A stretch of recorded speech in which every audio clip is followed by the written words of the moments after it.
Volume study 4 ಯೆಹೋವನ ಮುಯ್ಯಿ ತೀರಿಸುವ ದಿನದ ಹರ್ಮೆಗೆದೋನ್ ಯುದ್ಧ. ಅಧ್ಯಾಯ 7 ರಾಷ್ಟ್ರಗಳು ಒಟ್ಟುಗೂಡುವುದು ಮತ್ತು ದೇವರ ರೌದ್ರದ ಮಹಾ ಬೆಂಕಿಗಾಗಿ ಅಂಶಗಳ ಪೂರ್ವಸಿದ್ಧತೆ. ಪುಟ 249.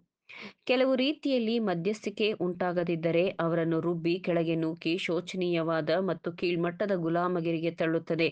ವಾಸ್ತವವಾಗಿ ಪರಿಸ್ಥಿತಿಯು ಈ ರೀತಿಯಾಗಿದೆ. ಮನುಷ್ಯನ ಅವಶ್ಯಕತೆಯು ಜನಸಮೂಹವನ್ನು ಬೀಸುವ ಕಲ್ಲಿನ ನಡುವೆ ಒತ್ತುವ ಸರಬರಾಜು ಕೊಳವೆಯಾಗಿದೆ. ಕೆಳಮಟ್ಟದ ಬೀಸುವ ಕಲ್ಲು ನಿಗದಿತ ಪೂರೈಕೆ ಮತ್ತು ಬೇಡಿಕೆಯಾಗಿದ್ದು, ವೇಗವಾಗಿ ಹೆಚ್ಚುತ್ತಿರುವ ಮತ್ತು ಬುದ್ಧಿವಂತಿಕೆಯಲ್ಲಿ ಬೆಳೆಯುತ್ತಿರುವ ಲೋಕದ ಜನಸಂಖ್ಯೆ ತುಂಬಿಕೊಂಡು ಹತ್ತಿರವಾಗಿ ಮೇಲಿನ ಬೀಸುವ ಕಲ್ಲಿನ ಸಂಘಟಿತ ಸ್ವಾರ್ಥತೆಯು ಯಂತ್ರಗಳ ಗುಲಾಮರ ದೈತ್ಯ ಶಕ್ತಿಯಿಂದ ಚಾಲನೆಗೊಂಡಿರುವ ಕಾಗ್, ಲೀವರ್ ಮತ್ತು ಪುಲ್ಲಿಗಳ ಸಹಾಯ ಪಡೆದ ಹಣಕಾಸಿನ ಸಂಯೋಜನೆಗಳು, ಟ್ರಸ್ಟ್ಗಳು, ಏಕಸ್ವಾಮ್ಯಗಳು ಒತ್ತಡ ಹೇರುತ್ತಿವೆ.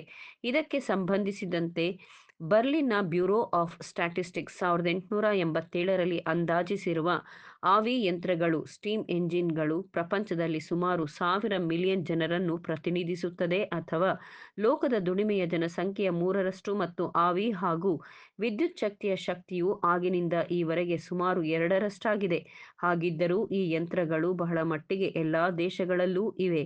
ಅದರ ಜನಸಂಖ್ಯೆಯು ಒಟ್ಟು ಮೊತ್ತವಾಗಿ 1/5 ಭಾಗ. ಮತ್ತೊಂದು ಮೇಲಿನ ಬೀಸುವ ಕಲ್ಲಿನ ಶಕ್ತಿಯು ಹಾರುವ ಚಕ್ರ ಪ್ರಯಾಸಪೂರ್ಣವಾಗಿ ಕೇಂದ್ರೀಕೃತವಾಗಿರುವ ಮತ್ತು ಇದುವರೆಗೆ ಕನಸನ್ನೂ ಕಾಣದ ಐಶ್ವರ್ಯ ಮತ್ತು ಸ್ವಾರ್ಥದಿಂದ ಚುರುಕಾಗಿ ಮತ್ತು ಪಳಗಿದ ಮೆದುಳಿನ ಶಕ್ತಿ. ಫಲಿತಾಂಶ ಪುಡಿ ಮಾಡುವ ಕ್ರಮವನ್ನು ಭಾಗಶಃವಾಗಿ ನಿರೂಪಿಸುವಂತೆ ನಾವು ಲಂಡನ್ ವರದಿಯನ್ನು ಗಮನಿಸುತ್ತೇವೆ. 938,293 ಬಡವರು, 316,834 ಬಹಳ ಬಡವರು ಮತ್ತು 37,610 ಅತ್ಯಂತ ನಿರ್ಗತಿಕರು. ಒಟ್ಟು ಸಂಖ್ಯೆ 1,292,737. ಅಥವಾ ಈ ಮಹಾನಗರದಲ್ಲಿ 1/3 ಜನಸಂಖ್ಯೆಯು ಬಡತನದಲ್ಲಿ ಜೀವಿಸುತ್ತಿದ್ದಾರೆ. ಸ್ಕಾಟ್ಲೆಂಡ್ ಕಾರ್ಯಾಲಯದಲ್ಲಿ ಅಂಕಿ ಅಂಶವು ತೋರಿಸುವುದು 1/3 ಕುಟುಂಬಗಳು ಒಂದು ಕೋಣೆ ಇರುವ ಮನೆಗಳಲ್ಲಿ ಜೀವಿಸುತ್ತಿದ್ದರು ಮತ್ತು 1/3ಕ್ಕಿಂತ ಹೆಚ್ಚು ಮಂದಿ 2 ಕೋಣೆಗಳುಳ್ಳ ಮನೆಗಳಲ್ಲಿ ಜೀವಿಸುತ್ತಿದ್ದರು. ನ್ಯೂಯಾರ್ಕ್ನ ನಗರದಲ್ಲಿ ತೀವ್ರ ಚಳಿಗಾಲದಲ್ಲಿ 21,000 ಪುರುಷರು, ಮಹಿಳೆಯರು ಮತ್ತು ಮಕ್ಕಳು ಮನೆ ಬಾಡಿಗೆ ಕೊಡದ ಕಾರಣ ಹೊರದೂಡಲ್ಪಟ್ಟರು, ಮತ್ತು ಒಂದು ವರ್ಷದಲ್ಲಿ 3,819 ಜನರನ್ನು ಪಾಟರ್ಸ್ ಫೀಲ್ಡ್ನಲ್ಲಿ ಹೂಣಲಾಯಿತು.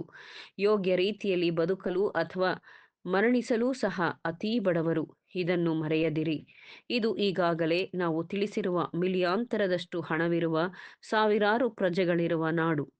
ದ ಅಮೆರಿಕನ್ ಮ್ಯಾಗಝೀನ್ ಆಫ್ ಸಿವಿಕ್ಸ್ನ ಲೇಖಕನಾದ ಮಿಸ್ಟರ್ ಜೆ. ಎ. ಕೊಲಿನ್ನು ಒಮ್ಮೆ ಹೀಗೆ ಯುಎಸ್ನ ಜನಗಣತಿಯ ಬೆಳಕಿನಲ್ಲಿ decades of American home ownership ಬಗ್ಗೆ ಚರ್ಚಿಸಿದನು. ಪ್ರಾರಂಭದಲ್ಲಿ ಆತನು ತಿಳಿಸುವುದೇನೆಂದರೆ, ಗಾಬರಿಯಾಗಬಹುದಾದ ನಿಜಾಂಶಕ್ಕೆ ಹಾಗೂ ಬೆದರಿಸುವ ಮತ್ತು ಭಯಾನಕ ಸೂಚನೆಗಳಿಗೆ ನಾವು ತಯಾರಾಗಿರುವಂತೆ ತಿಳಿಸುತ್ತಾನೆ. ನಾವು ಅದನ್ನು ಉಲ್ಲೇಖಿಸುತ್ತೇವೆ. ಕೆಲವು ಶತಮಾನಗಳ ಹಿಂದೆ ಜನಸಂಖ್ಯೆಯು ದೊಡ್ಡ ಪ್ರಮಾಣವು ಸ್ವಂತ ಮನೆಯವರಿಂದ ಕೂಡಿತ್ತು, ಹಾಗೂ ಅವರ ಮನೆಗಳು ಅಕ್ಷರಶಃ ಹೊರೆಯಿಂದ ಮುಕ್ತವಾಗಿತ್ತು. ಇಂದು ಜನಸಂಖ್ಯೆಯ ದೊಡ್ಡ ಪ್ರಮಾಣವು ಬಾಡಿಗೆದಾರರಾಗಿದ್ದಾರೆ. ಅಡಮಾನದ ಮನೆಗಳ ನಿವಾಸಿಗಳು ವಾಸ್ತವಿಕವಾಗಿ ಯಾರಿಗೆ ಅಡಮಾನ ಇಡಲಾಗಿದೆಯೋ ಅವನ ಬಾಡಿಗೆದಾರ.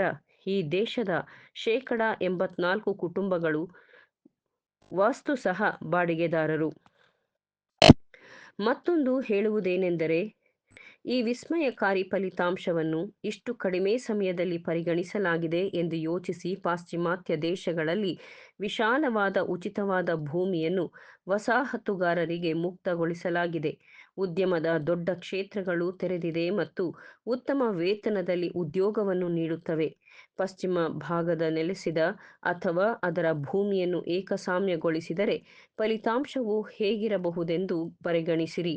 ಜನಸಂಖ್ಯೆಯು ಮಿಲಿಯನ್ ಜನರಿಂದ ಕೂಡಿದರೆ ನೈಸರ್ಗಿಕವಾದ ಉತ್ಪನ್ನ ಹಾಗೂ ವಲಸೆಯಿಂದ ರಾಸಾಯನಿಕ ಭೂಮಿ ಮತ್ತು ಗಣಿಗಳು ವಿದೇಶಿ ಬಂಡವಾಳದ ಸಮಿತಿಗಳಿಂದ ನಿಯಂತ್ರಿಸಲ್ಪಟ್ಟು ಸಾರಿಗೆ ವ್ಯವಸ್ಥೆ ಕೆಲವು ಮಿಲಿಯಾಂತರಿ ಮಾಲೀಕರ ಹಿತಾಸಕ್ತಿಯಿಂದ ನಿಯಂತ್ರಿಸಲ್ಪಟ್ಟು ತಯಾರಕರು ಮಹಾನಿಗಮದಿಂದ ತಮ್ಮ ಸ್ವಂತ ಆಸಕ್ತಿಯಿಂದ ಕಾರ್ಯ ನಡೆಸಿದರೆ ಸಾರ್ವಜನಿಕ ಭೂಮಿಯು ಬರಿದಾಗಿದೆ ಮತ್ತು ನಿವಾಸದ ಸ್ಥಳಗಳು ಏಕಸ್ವಾಮ್ಯವಾಗಿ ಹಾಗೂ ಲಾಭ ಗಳಿಸುವ ಭರವಸೆ ಇರುವವರು ಕೈಗಾರಿಕಾ ಸಮೂಹಗಳ ವ್ಯಾಪ್ತಿಯನ್ನು ಮೀರಿ ಕೈಗೆ ನಿಲುಕದೇ ಹೋಗಿವೆ. ಅಲ್ಪಕಾಲದಲ್ಲಿಯೇ ಹೀಗಾದರೆ ಗಾಬರಿ ಪಡಿಸಬಹುದಾದ ಫಲಿತಾಂಶವನ್ನು ಯೋಚಿಸಿರಿ.